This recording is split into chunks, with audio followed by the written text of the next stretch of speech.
Yang saya hormati Bapak Dhani Gunawan Idat, Kepala OJK Regional 1, Banten dan DKI Jakarta. Yang saya hormati Bapak Riyadi, PLT, Kepala BPPUMD, Ibu dan Bapak, para pimpinan dan karyawan Bank DKI. Assalamualaikum warahmatullahi wabarakatuh.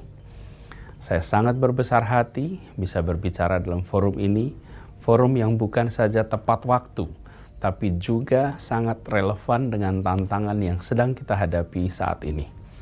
Kita sedang memasuki tikungan yang bukan sembarang tikungan. Ini tikungan peradaban di mana respon kita akan menentukan bagaimana kehidupan kita dan generasi mendatang. Pandemi membuat kita perlu mengkalibrasi banyak hal.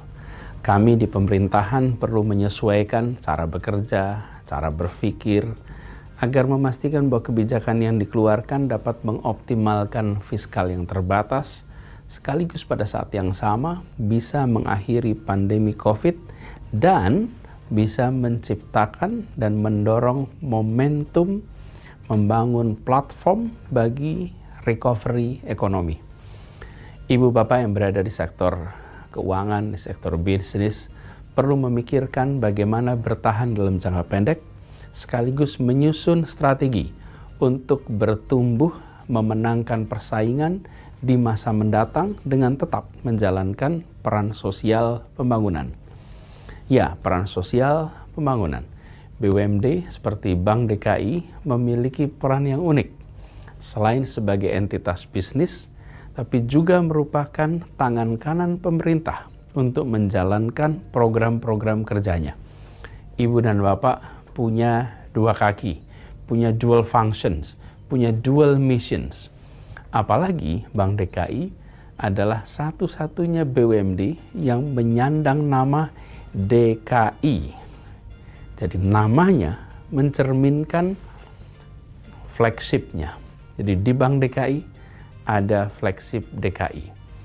Jika Bank DKI bersinar, apalagi bersinar terang, maka nama Jakarta juga akan begitu. Sebaliknya, jika Bank DKI meredup, maka gelap juga nama DKI Jakarta.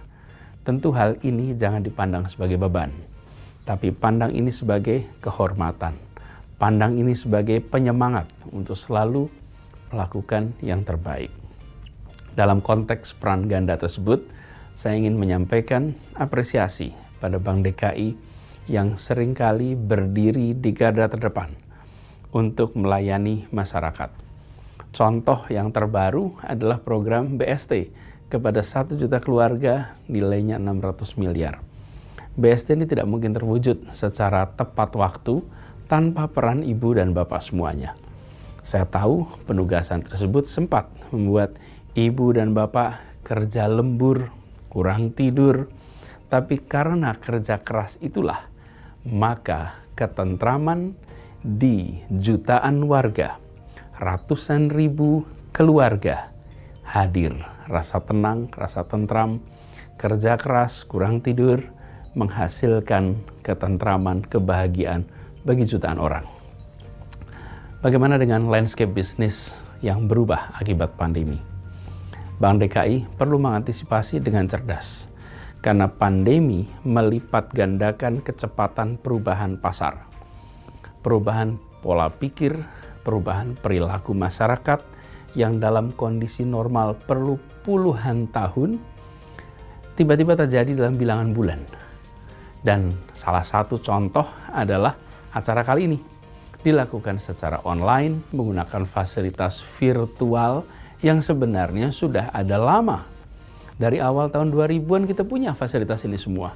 Tapi baru di tahun 2020 kita semua rame-rame memanfaatkan alat yang kita semua termasuk HP ini yang kita manfaatkan sekarang untuk aktivitas konferensi, aktivitas pertemuan.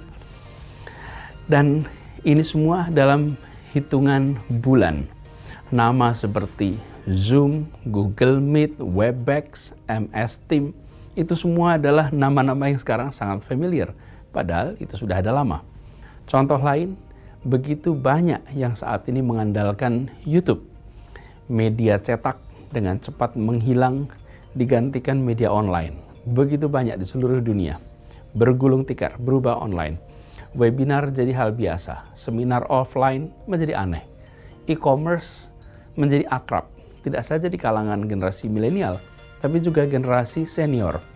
WFH menjadi istilah yang sudah familiar di telinga begitu banyak orang. Work from home jadi opsi di banyak institusi. Bank DKI harus mengobservasi fenomena-fenomena itu. Bank DKI harus mengantisipasi. Ini untuk apa? Untuk menghasilkan langkah konkret. Bukan saja dalam merespon, tapi juga di dalam mewujudkan perubahan itu sendiri. Kita harus ahead of the curve. Sama dengan berselancar di laut. Kita harus berada di depan ombak. Jika terlambat, maka tergulung ombak.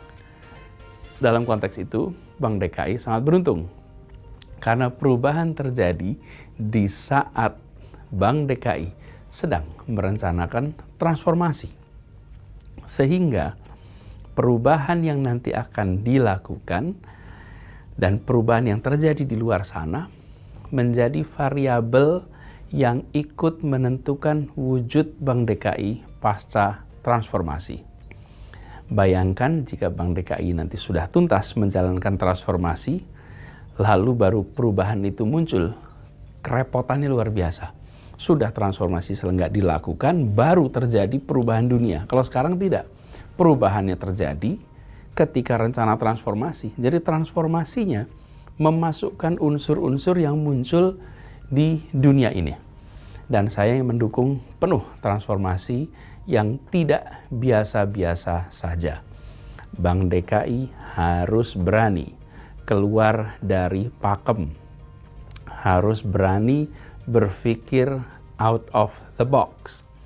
Menjadikan solusi luar biasa sebagai solusi biasa. Bank DKI perlu belajar dari bank lain yang dianggap sukses. Tetapi jangan jadikan kondisi mereka saat ini sebagai contoh untuk di copy paste. Karena itu adalah resep yang akan selalu membuat kita tertinggal. Kita boleh coba teropong apa yang sedang mereka rencanakan untuk masa depan. Nah, ini bisa dijadikan benchmark untuk dilakukan adaptasi.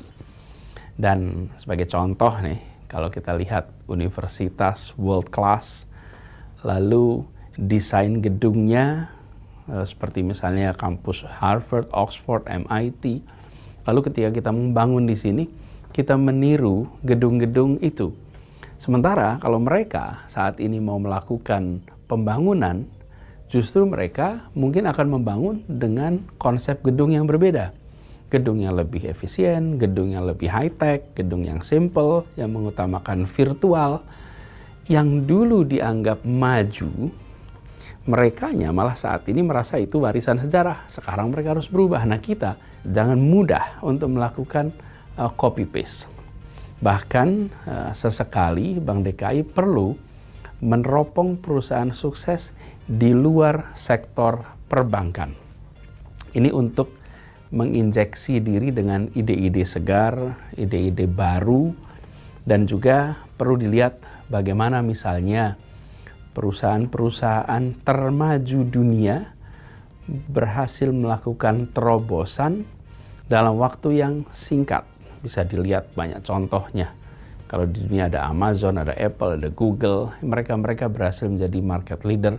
Atau lihat kasus Tesla, di mana inovasi di bidang mobil listrik yang penuh dengan terobosan.